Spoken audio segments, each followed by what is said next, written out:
নমস্কার, শিশির বিন্দু মিষ্টি হেসেল সকলকে স্বাগত জানাচ্ছে।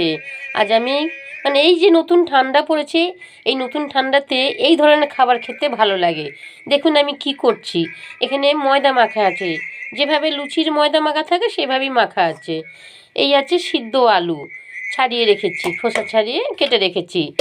ধনেপাতা, কাঁচা লঙ্কা, ছাতু আছে, নুন চিনি আছে, টমেটো, দই, সামান্য একটু লেবু। আর চলুন বাকি কী দেবো দেখিয়ে দিচ্ছি। এখানে দেখুন মৌরি, ধনে, জিরে, মেথি, শুকনো লঙ্কা। গ্যাসটা জ্বালানোই আছে। এটাও নেড়ে চেড়ে নেবো, যতক্ষণ না সুন্দর গন্ধ বেরোচ্ছে ততক্ষণ এটা নাড়তে থাকবো। এটা ঠান্ডা হোক, তারপর এটা ভাঙা ভাঙা গুঁড়ো করবো, একদম মিহিন করবো না, একটু দানা যেন যেন দানা দানা থাকে। তেজপাতা দিয়েছি, হিং দিচ্ছি। এই আলুর তরকারিটা পেঁয়াজ, রসুন, আদা, রসুন, পেঁয়াজ, গরম মশলা কিছুই দেবো না। এটা আলুর তরকারিও বলতে পারেন বা আলুর দমও বলতে পারেন। একদম সম্পূর্ণ নিরামিষ, এমনকি গরম মশলাও দেবো না। অথচ খেতে অসাধারণ, গন্ধ সুগন্ধ একদম ভরে যাবে।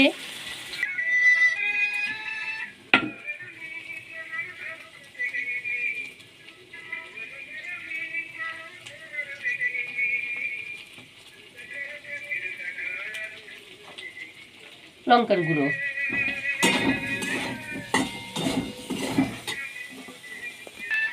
ছাতু, লেবু রস দিচ্ছি, ধনে পাতা দিই। এই যে মশলা,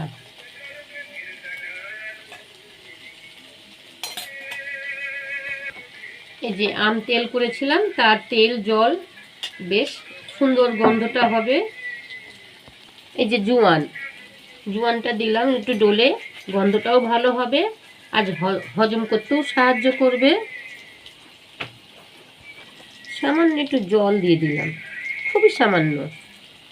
একটু কাঁচা লঙ্কাও দিয়ে দিলাম, ভালোই লাগবে ঝাল ঝাল। দই দিয়ে দিচ্ছি, সামান্য একটু চিনি দিয়েছি।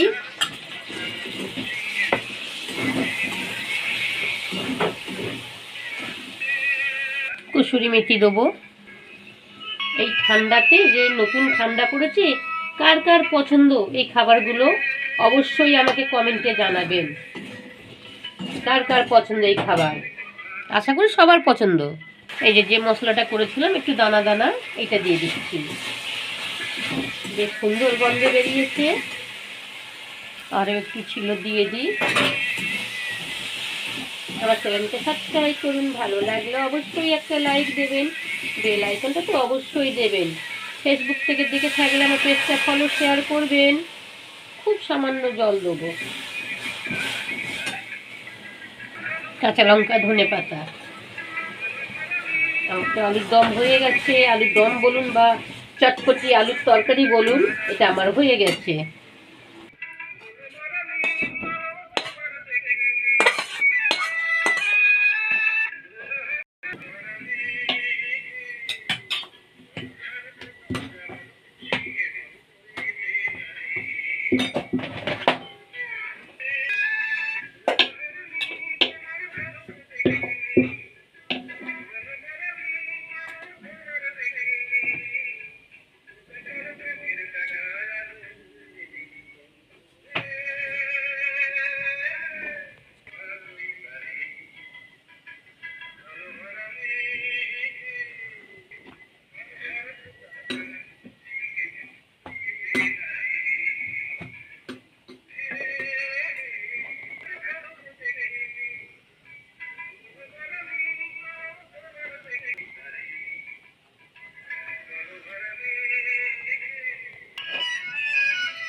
চাটুতে তেল দিয়েছি।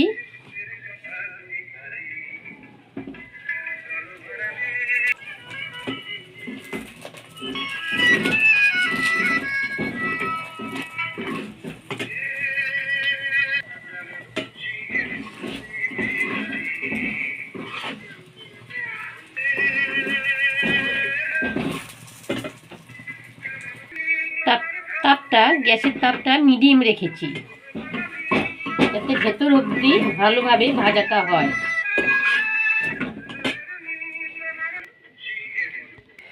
অবশ্যই আমাকে জানাবেন মেনুটি কেমন হলো আর ভিডিওটি কোথা থেকে দেখছেন।